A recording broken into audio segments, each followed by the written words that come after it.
The Amazing Spider-Man, my series reviewing the Spider-Man movies, features Andrew Garfield taking over the role of Spider-Man over Tobey Maguire. And to be honest, this movie, I don't dislike it in any way, but I don't really like it either. There are some enjoyable elements, there are some good elements in this movie, but I think this movie is sort of a mixed bag to me. Let's start off with the good things in the movie. The action is great. I love the look and design of the film. I love what Spider-Man's suit looks like. It looks very, very cool. The lizard looks great. I love it when he's scratching Spider-Man's chest and everything.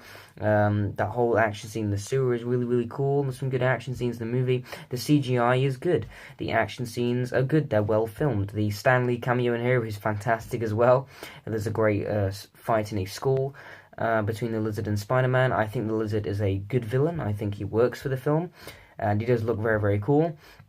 I think that the relationship between Gwen Stacy and Peter Parker is very, very good in the movie. The performances are solid, and that's basically it for the positives, getting them done really quickly there. There are a lot of them, and there are other things. The film is quite well directed, it's quite well paced, the jokes are quite funny. So yeah, there are a lot of positives I have with this movie, but there's lots of things in this movie that just frustrate me, and I actually dislike this movie more than any of the Raimi films. I think all three Raimi films, including Spider-Man 3, are all better than this movie. This movie has some more enjoyable aspects, though. Like, it's a lot better paced film than Spider-Man 3. But this movie's plot is terrible, I think. It's just a rehash of what we've already seen, and just done in the most boring and silly way. Uncle Ben's death is just so forced in there, and just things feel so forced into this movie. How he gets his powers, I felt, was extremely forced. There's no real tension set up there. I think that Andrew Garfield plays a good performance as Peter Parker and as Spider-Man, but I don't really like his character in the movie. I found him quite boring as the character. I think he worked, the performance is fine, but I didn't really care for his character in this movie, and he didn't really feel like Peter Parker, and going around on a skateboard and stuff like that, and it didn't really feel like the character of Peter Parker, to me. Another thing is the ending is just so stupid. It's like they were writing it as they were filming it. And like the lizard cops and her making an antidote for the lizard thing in 2 seconds. It's ridiculous. And Peter Parker at the very end of the movie going against Captain Stacy's death wish. That was a bit stupid as well. And Captain Stacy in the movie, I thought, again, the performance was fine. I actually didn't like any of the characters in here. I thought all the characters were done very, very weakly. I don't really care for any of them, but the performances were all good. I just didn't care about the characters.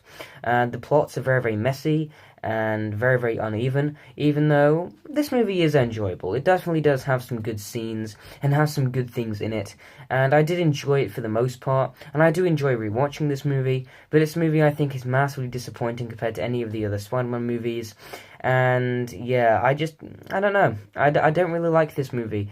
It's good. I would say it has a lot of good things in there. It has a lot of things to like, and this movie felt like it was made to suit a specific audience, to those who didn't like Raimi's films, or just to show a different incarnation of Spider-Man. But they could have at least made the plot, story, and characters way more interesting.